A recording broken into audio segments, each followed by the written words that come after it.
BNP July August বিপ্লবকে বিপ্লব বলে স্বীকারই করতে চায় না, নিজেদেরকে বিপ্লবী দল বলতে চায় না। দেখেন আবার ডেইলি স্টারে সাক্ষাৎকার দিছে, বুঝছাও, মানে পিওর ডেইলি স্টার সাক্ষাৎকার দিছে। ডেইলি স্টার ছাড়া সাক্ষাৎকার দিবার পারে না আর কি মির্জা ফখরুল। তো ছাত্র ইউনিয়ন, বুঝেন তো, সাবেক সিপিবি। তো উনার ধারণা বিপ্লব মানে কমিউনিস্ট কিছু বা আমেরিকার অপছন্দের কিছু। উনি কইছেন যে যারা বিপ্লব করতে চান তাদের সবার আগে প্রয়োজন একটা বিপ্লবী দল করা। সেটা কোথায় উনি খুঁজিচ্ছেন, খুঁজে পাচ্ছেন না। আসলে খুঁজে দিই উনারে। হ্যাঁ, বিপ্লব তো কেউ করতে চায় নাই, বিপ্লব হয়ে গেছে, ওটা এখন সম্পূর্ণ করতে হবে। জিয়াউর রহমান যে সেবারী জনতার বিপ্লব করেছিল 7ই নভেম্বর, করেছিল না? 7ই নভেম্বর তো বিপ্লব এবং সংহতি দিবস পালন করে, বিএনপি করে না? হ্যাঁ, তো বিপ্লবী দল ছিল 7ই নভেম্বরে। হ্যাঁ, খুঁজে পাচ্ছেন মির্জা ফখরুল, দেখেছেন?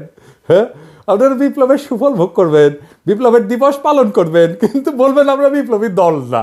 মজার তো, খুব মজা। 75 15ই আগস্টে বেনিফিট নেবেন, কিন্তু বিপ্লবের নায়কদের ওন করবেন না। ওদের আপনার চোখের সামনে দিয়ে ফাঁসি হয়ে যাবে, দেখবেন। আহারে, আবার আপনারাই কইবেন ইকবাল করিম ভুইয়ারে গালমন্দ করবেন। কেন কেন করবেন? কেন 2014 সালে সে কু করলো না? কেন না?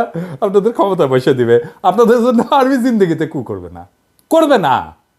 কারণ তারা জানে আপনারা ওনাদের বাঁচাইবেন না, বাঁচান নাই। আপনারা 15ই আগস্টের বিপ্লবের নায়কদেরকে বাঁচান নাই, এইটার জন্য আপনাদের ক্ষমা নাই। যাই হোক, আমার ক্ষুদ্র ভ্রাতাদের জন্য বলি, বিপ্লব আসলে কারে কয়, বিপ্লব কি দেখে আমরা চিনব? বিপ্লব শুধু রাজনীতিতে হয় না, এটা সংস্কৃতিতে হয়, অর্থনীতিতে হয়, এমনকি প্রযুক্তিতে হয়। শিল্প বিপ্লব যেমন, তো রাজনৈতিক বিপ্লব না।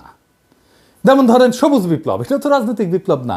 এটা সমাজ, সংস্কৃতি, অর্থনীতি, রাজনীতি বা প্রযুক্তিগত ক্ষেত্রে মৌলিক এবং গভীর পরিবর্তন, যা সাধারণত খুব অল্প সময়ের মধ্যে ঘটে এবং পুরনো ব্যবস্থার বদলে নতুন একটা ব্যবস্থার সৃষ্টি করে, সেটাই বিপ্লব। শিল্প বিপ্লব বিপ্লব একটা। যদিও আজকে আমাদের আলোচনা রাজনৈতিক বিপ্লব নিয়ে। বিপ্লবের বৈশিষ্ট্যগুলো কি আর কি কি দেখে চিনবো যে এটা বিপ্লব? মোট 7টা বৈশিষ্ট্য থাকে মোটা দাগে বিপ্লবের। খেয়াল করলে দেখবেন 6টা ইতিমধ্যে অর্জিত হয়েছে মাঠে, এবং এটা মাঠে অর্জন করতে হয়। ক্ষমতা দখলের পরে 7 নাম্বার বৈশিষ্ট্যটা পূরণ করতে হয়, তাহলেই বিপ্লব সমাপ্ত হয়, পূর্ণতা পায়। 1 নাম্বার কি? এটা একটা ফান্ডামেন্টাল চেঞ্জ হইতে হবে, মৌলিক পরিবর্তন, খুবই মৌলিক পরিবর্তন। বিপ্লব এমন একটা পরিবর্তন ঘটাবে যা কোনো ব্যবস্থার মূল কাঠামো বা ভিত্তিকে সম্পূর্ণভাবে বদলায় দেয়। পরিবর্তন সব সমাজেই ঘটে, কিন্তু সেটা ধীর এবং ধাপে ধাপে হয়। কিন্তু বিপ্লব হয় অকস্মাৎ আর দ্রুত, যেমন ফরাসি বিপ্লব রাজতন্ত্রকে সরায় গণতন্ত্র প্রতিষ্ঠা করছিল। 2 নাম্বার বৈশিষ্ট্য, এটা দ্রুত গতি, র্যাপিড প্রোগ্রেশন। বিপ্লব সাধারণত দ্রুততার সাথে ঘটে, ধীরে ধীরে পরিবর্তন চেতে তীব্র এবং তাৎক্ষণিক প্রভাব ফেলে। দেখছেন না আমাদের জুলাই আগস্ট বিপ্লব কিরকম দ্রুত হয়েছে, আমাদের প্রত্যাশার চাইতেও দ্রুত। আমরা বুঝতেই পারি নাই এত তাড়াতাড়ি হাসিনা পলায় যাবে। 3 নাম্বার, এটা গণসম্পৃক্ত হয়, এটা প্রচুর পরিমাণে জনগণ এটাতে পার্টিসিপেট করে। বেশিরভাগ ক্ষেত্রে বিপ্লবের সাথে বৃহৎ জনগোষ্ঠীর অংশগ্রহণ থাকে, যারা পুরনো ব্যবস্থার বিরুদ্ধে অসন্তোষ প্রকাশ করে এবং নতুন পরিবর্তন আনতে চায়। আমাদের জুলাই আগস্ট বিপ্লবে হয়েছে প্রচুর পরিমাণে, প্রায় সবাই মাঠে নামছে, প্রায় সবাই। 4 নাম্বার, তীব্র দ্বন্দ্ব এবং সংঘাত এবং রক্তপাত। পুরনো শক্তির সাথে, পুরনো ব্যবস্থার সাথে নতুন শক্তির সংঘাত হয়, সংঘর্ষ হয়, রক্তপাত হয়। আমেরিকান বিপ্লব, আমেরিকার স্বাধীনতা যুদ্ধকে বিপ্লব বলা হয়। ব্রিটিশ শাসনের বিরুদ্ধে স্বাধীনতার জন্য লড়াই হয়েছিল।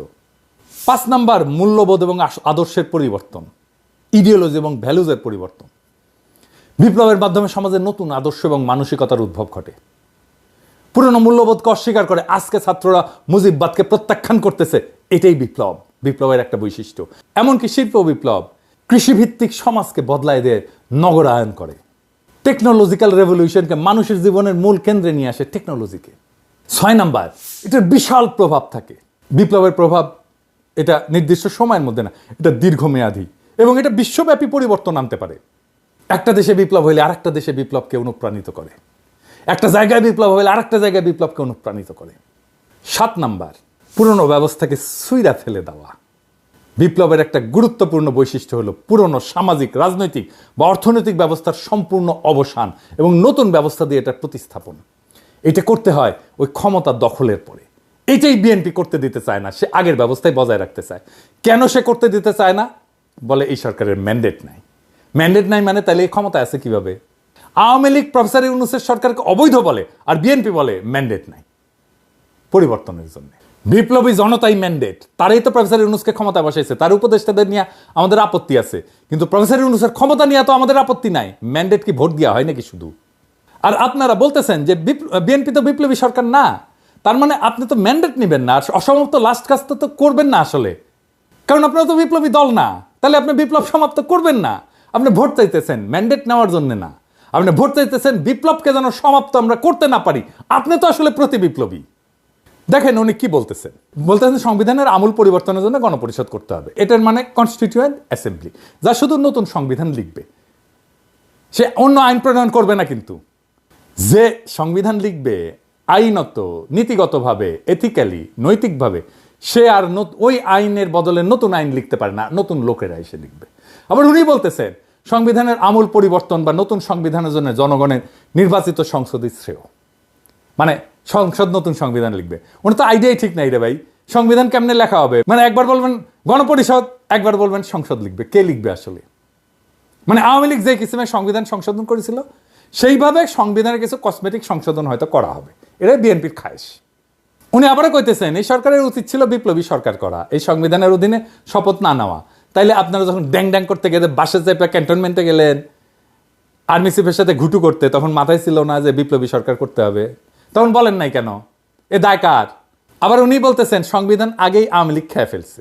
যেই সংবিধান আওয়ামী লীগ খেয়ে ফেলছে সে সংবিধান তো অকার্যকর। শুধু তাই না, সংবিধান ধ্বংস হয়ে গেছে, এটাও বলছেন উনি। আবার দেখেন উনি বলছেন এই সংবিধান দেওয়ার সমস্যার সমাধান হবে না। আবার দেখেন কি বলছেন, সরকার বলছে সংবিধান অনুযায়ী নির্বাচন হবে। কোন সংবিধান? যে সংবিধান তোমার নিজের মতো করে কাটাছেটা করে তোমাদের মতো করে ছাপিয়ে নিয়েছো, যেখানে জনগণের কোনো অধিকার নাই, সেই সংবিধান? মির্জা ফখরুল বলছে জি ওই সংবিধান রক্ষার জন্য এখন দিয়ে আনা হয়েছে। মির্জা ভাই, হ্যাঁ, কারে কি জিগান, কখন কি বলেন খেয়াল থাকে না, তাই না? হ্যাঁ, 2021 সালে বলছেন দেশে কোনো সংবিধান নাই, আপনার কথা, নিজের কথা তো আজীব বাদ। এখন তাহলে সংবিধান পেলেন কোথায়? হ্যাঁ, সংবিধান সংশোধন নিয়ে আপনাদের মাথা খারাপ হয়ে গেছে। আপনি কইছেন সংবিধান জনগণের না, সংবিধান আওয়ামী লীগের। আপনারই কথা শুনেন, এটা আওয়ামী লীগের তৈরি করা সংবিধান, তার নিজের স্বার্থে, দলের জন্য। সেই আওয়ামী সংবিধানের জন্য কেন আপনারা এত মায়া?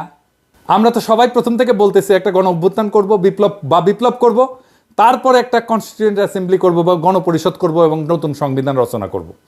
গণ অভ্যুত্থানের পর আমরা অনেকেই চাইছিলাম একটা জাতীয় সরকার হোক এবং বা কনস্টিটিউয়েন্ট অ্যাসেম্বলি হোক। নতুন সংবিধান লিখতে পারলে এর মধ্যে আমরা বাংলাদেশকে এক লাফে কয়েক দশক আগায় নিয়ে যেতে পারতাম। আপনারা বিএনপি না চাইছেন জাতীয় সরকার, না সমর্থন করছেন গণপরিষদ কইরা নতুন একটা সংবিধান করতে। প্রফেসর ইউনূসের 100 দিনের বক্তৃতা শুনে আপনি হতাশ মির্জা ফখরুল। আপনারা তো বাংলাদেশের সবচেয়ে বড় দল বলে দাবি করেন নিজেদেরকে। আপনি কি করছেন আপনারা এই 100 দিনে? এটা লিস্টই দেন না। আপনার কর্মী সমর্থকদের দিয়ে কি করছেনটা কি বলেন শুনি। আপনারা তো সরকার গঠন করবেন বলে আশা করেন, এটা তো শ্যাডো ক্যাবিনেট তো বানাইতে পারেন নাই। কি করছেন? করেন নাই। 2টা সমাবেশ করছেন, এর বাইরে কোনো অর্জন আছে আপনাদের? নাই। আপনি কইছিলেন নতুন সম্ভাবনা তৈরি হয়েছে, নিজেই দেখেন।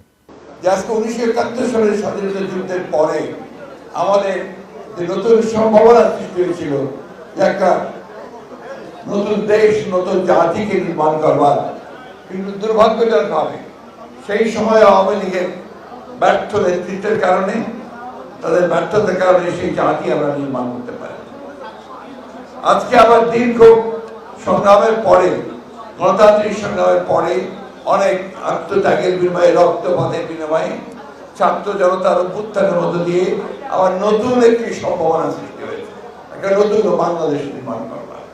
তো সম্ভাবনা কি একটা ভোট করা? হ্যাঁ, ভোট করে আপনাদের ক্ষমতায় যাইতে দেওয়া, তারপরে ভরসা করে থাকবো আপনারা ভালো হইয়া দেশ চালাইবেন। হ্যাঁ, ক্ষমতা আগে ছিলেন না আপনারা? হ্যাঁ, ক্ষমতা যাইতে না যাইতে তো দখল টখল কইরা শেষ।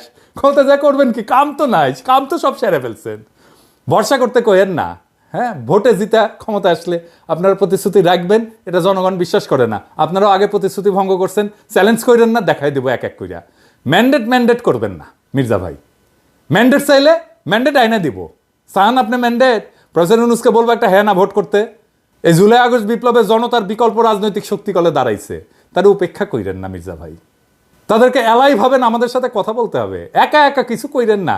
যা কয়ে আসবেন যে আওয়ামী লীগকে নির্বাচনে দিতে হবে, জি না, ওই ম্যান্ডেট আপনার নাই।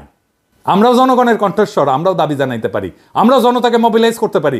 আজকের দিনের রাজনৈতিক শক্তি হয়ে উঠতে দল লাগে না মির্জা ভাই, কমিটি লাগে না, কর্মী লাগে না।